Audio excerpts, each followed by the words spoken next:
Hello साथियों, नमस्कार। मेरा नाम बिमला पाल। मेरे YouTube channel video with Bimla पर आप सभी लोगों का बहुत बहुत स्वागत है। दोस्तों, और बताइए, आप लोग कैसे हैं? उम्मीद करती हूँ कि आप लोग ठीक होंगे, स्वस्थ होंगे।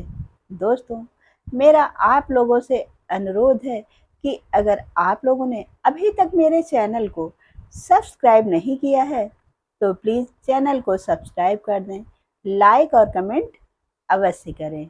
और जो लोग चैनल को सब्सक्राइब कर चुके हैं उनसे मेरा यह अनुरोध है कि वीडियो को लोगों में शेयर अवश्य करें।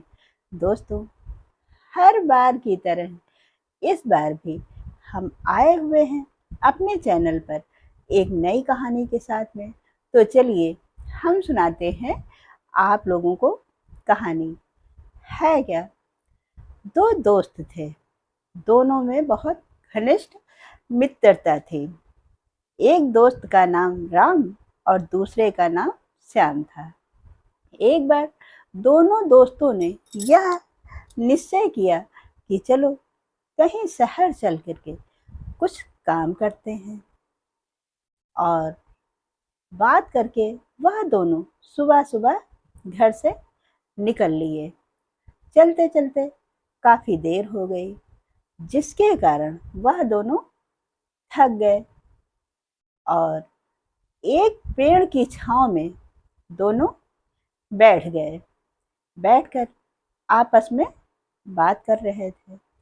तभी राम कहने लगा कि शहर यहाँ से कम 2-3 किलोमीटर दूर है। तब श्याम बोला कि नहीं, शहर यहाँ से 1-2 किलोमीटर दूर है। इसी बात को ले करके दोनों में बहस होने लगी। बहस के कारण श्याम को बहुत तेज से गुस्सा आ गया और उसने राम को बहुत जोर का एक थप्पड़ लगा दिया। थप्पड़ पड़ते ही श्याम कुछ नहीं बोला, चुपचाप बैठ गया, क्योंकि श्याम बहुत सीधा था और राम बहुत सीधा था और श्याम थोड़ा गुस्सैल था। थोड़ी देर के बाद राम का गुस्सा जो है ज्यादा देर तक नहीं टिक सका। राम ने एक लकड़ी उठाई और लकड़ी उठा करके जमीन पर खेलने लगा और खेलते खेलते वह जमीन पर यह लिख दिया कि आज मेरे प्यारे दोस्त ने मुझको बहुत जोर का एक थप्पड़ मारा। पर श्याम यह सब देखता रहा और कुछ नहीं बोला। थोड़ी देर के बाद वह दोनों उठे, आगे आगे राम और पीछे पीछे श्याम, दोनों चलते गए। थोड़ी दूर पहुंचने पर एक नदी पड़ी। अब दोनों को शहर जाने के लिए नदी को पार करना था। राम जैसे ही नदी पार करने के लिए नदी में गया, तभी कीचड़ में राम का पैर फंस गया। अब उस राम ने बहुत कोशिश की कीचड़ से अपना पैर निकालने के लिए, पर वह निकाल नहीं पाया। तब राम ने बहुत जोर से श्याम को आवाज लगाई और बोला, मुझको बचाओ, मुझको बचाओ। तभी श्याम दौड़ता हुआ आया और अपने दोस्त के पैर को कीचड़ से बाहर निकाल देता है। उसके बाद फिर दोनों दोस्त नदी को पार करते हैं। अभी कुछ ही दूर वह दोनों चले थे कि रास्ते में राम को एक दीवार दिखाई दी। राम ने फिर एक लकड़ी उठाई और लकड़ी उठा करके उस दीवार पर यह लिख दिया कि आज मेरे दोस्त ने मेरी जान बचाई है। यह सब देख करके श्याम राम से यह कहने लगा कि यह क्या है, जब मैंने तुम्हें थप्पड़ मारा तब तुमने एक लकड़ी उठा करके जमीन पर यह लिखा कि आज मेरे दोस्त ने मुझे बहुत जोर का थप्पड़ मारा, और यहाँ दीवार पर यह लिख रहे हो कि मेरे दोस्त ने आज मेरी जान बचाई। अगर तुम्हें लिखना ही था तो उस नदी के पास ही लिखते, यहाँ इतनी दूर आकर के तुमने दीवार पर क्यों लिखा?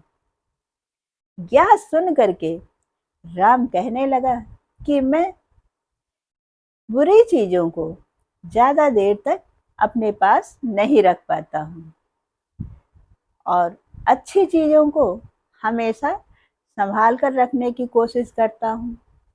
जैसे कि तुमने जो मुझे थप्पड़ मारा था उसको मैंने जमीन पर इसलिए लिखा कि वह हमेशा लिखा नहीं रहेगा। लिखने के थोड़ी देर बाद हवा चलेगी और जमीन पर लिखा हुआ बिगड़ जाएगा। पर तुमने मुझे कीचड़ से बाहर निकाला, जिसके कारण मैंने यहाँ दीवार पर यह लिखा कि आज मेरे दोस्त ने मेरी जान बचाई। यह एक अच्छी चीज है और मैं अच्छी चीजों को हमेशा संभाल कर रखता हूँ। जब मैं कभी भी इस रास्ते से गुजरूंगा तब यह चीज मुझे हमेशा मिलेगी और मैं इस बात को हमेशा याद रखूंगा। दोस्तों, यह रही छोटी सी कहानी। इस कहानी से हमें यह शिक्षा मिलती है कि हमें कभी भी बुरी बातों को ज़्यादा देर तक अपने मन में नहीं रखना चाहिए, पर अच्छी चीज़ों को हमेशा अपने पास याददाश्त बना के रखना चाहिए। पर देखा जाए तो हम लोगों के बीच में बहुत सारे लोग ऐसे मिलेंगे जो कि अच्छी चीज़ों को तो नहीं पर बुरी चीज़ों को हमेशा याद करते रहते हैं। जब भी किसी से कोई बात करते हैं तब वह अपनी उन बुराइयों का गुणगान अवश्य गाना शुरू कर देते हैं, जिससे कि उनकी वह बुरी चीज़ों की याददाश्त हमेशा बनी रहती है। जबकि देखा जाए तो अच्छाइयों को लोग बहुत कम बताते हैं, जबकि होना यह चाहिए कि इंसान के द्वारा की गई अच्छाइयों को हमेशा हमेशा याद रखना चाहिए, पर बुराइयों को वहीं से मिटा देना चाहिए। दोस्तों, यह रही कहानी। अब हम फिर मिलते हैं आप लोगों से अपनी अगली वीडियो में। तब तक के लिए नमस्कार। जय हिंद, जय भारत।